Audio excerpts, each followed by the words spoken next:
When you're working with normally distributed data, you assume that all of the values have a certain symmetry about the mean. That is, the data is not skewed. Skewness in a dataset can occur if there are many more values on one side of the mean than on the other. For example, if you consider the incomes of professional soccer players, there will be a handful of elite players in the world, perhaps a few hundred, who make extraordinarily high incomes.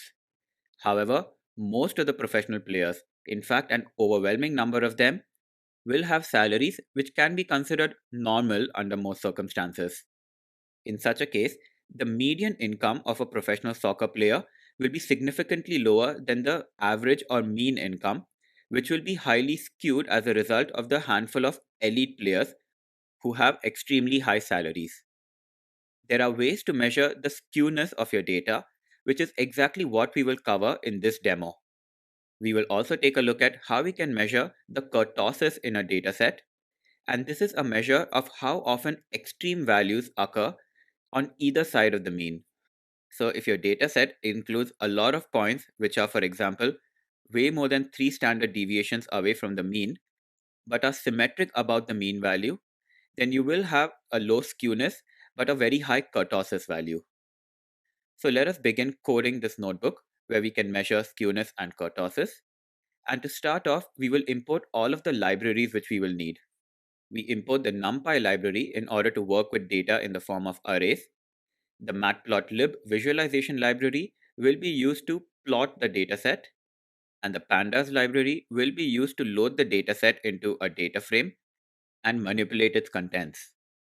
To measure the skewness and kurtosis values for a sample, we will make use of the skew and kurtosis functions which are available in the stats module of the SciPy library.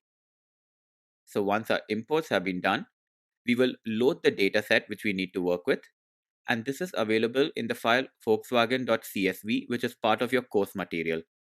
I have this data in the datasets directory of my workspace, so its contents can be loaded into a pandas data frame by making use of the pandas read underscore CSV function. So once the data frame has been loaded with the data, let us examine the first 5 rows using the head function. And we see here that this dataset includes information about the Volkswagen stock in the year 2008. So this is a time series, and for every trading day in the year 2008, we have information which includes the opening price, the high, low, close, and adjusted close prices for the Volkswagen stock, and the trading volume as well.